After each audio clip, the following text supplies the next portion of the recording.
video is part 2. Excuse you. Excuse him, he's sick. He's got a little cold going on. But today's video is going to be part 2 about the cultural differences and the cultural battles that we have experienced in our life with the Hispanic community and the African American community. The things that I've kind of battled with my dad.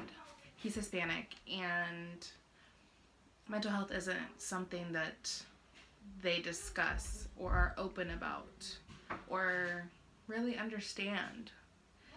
So it's really hard for him to understand me and help me or comfort me because it's just not something he was ever taught, he's not something he ever learned about.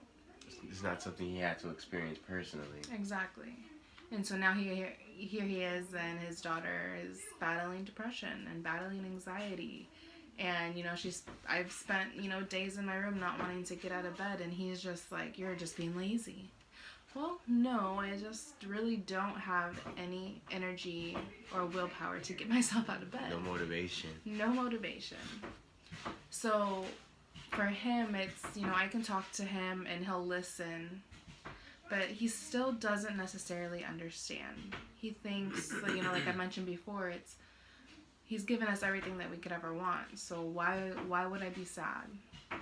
And the Hispanic culture doesn't really ever talk about it. It's not something that is discussed or something that people feel like they can be open about, because depression hits anybody and everybody. So this is us trying to kind of start that chain to, speak up, be open, because once you open up about it and you teach your parents or you teach your grandparents or your aunts and uncles, it's going to make it so much easier for the generations to come and for the family members to connect better and to understand each other better. So, we really just encourage you to kind of just think about how it could really change your life and how you could really be helping your family and changing their life so that they can become more open. Give them resources, give them different books, or tell them where to look it up so that they can learn about it, so that they can understand you, because they're your family and they're going to want to. Even when you think you're all alone, they want to be there for you, and you have to take that first step to let them be there for you. But it's not gonna be easy though. No, not at all. Like in her dad's situation, her mom too. Like they have not necessarily learned the hard way, but it wasn't easy. Hammering into her mom's head that these issues are real, and just because she had depression, her mom was no, you're fine, you're normal. We're not saying she's weird or whatever, abnormal. It's just that certain people have certain little kinks that they just have to get worked out. Right. And the thing is with my mom at least, she has mental health issues running in her family. I have grandparents who are bipolar and who have anxiety and depression. So she's not new to it, but I think that it's just hard when it's your own kids and you have to face it like head on. Yeah. And I feel like with my issue, my mom and her side of the family, they're the more outgoing, more talkative, more fun, more lively side of my family, whereas my dad's side, they're a lot more reserved. Depression runs pretty deep within their side of the family. And I want to say it's not really different, but it kind of is. But long story short, I had to deal with depression since I was about 8 or 9. We talked about it in our last video.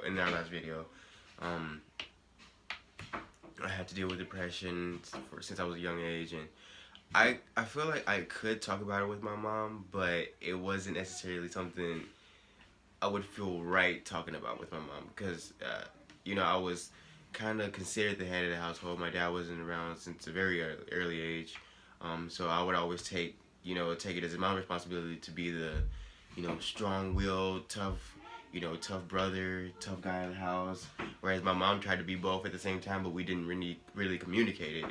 But within that part of our family, you kind of want to hide certain things, and you just kind of want to keep things to yourself. And mental stability was one of those things where I had so many issues where I really didn't think it was the best thing to talk about them.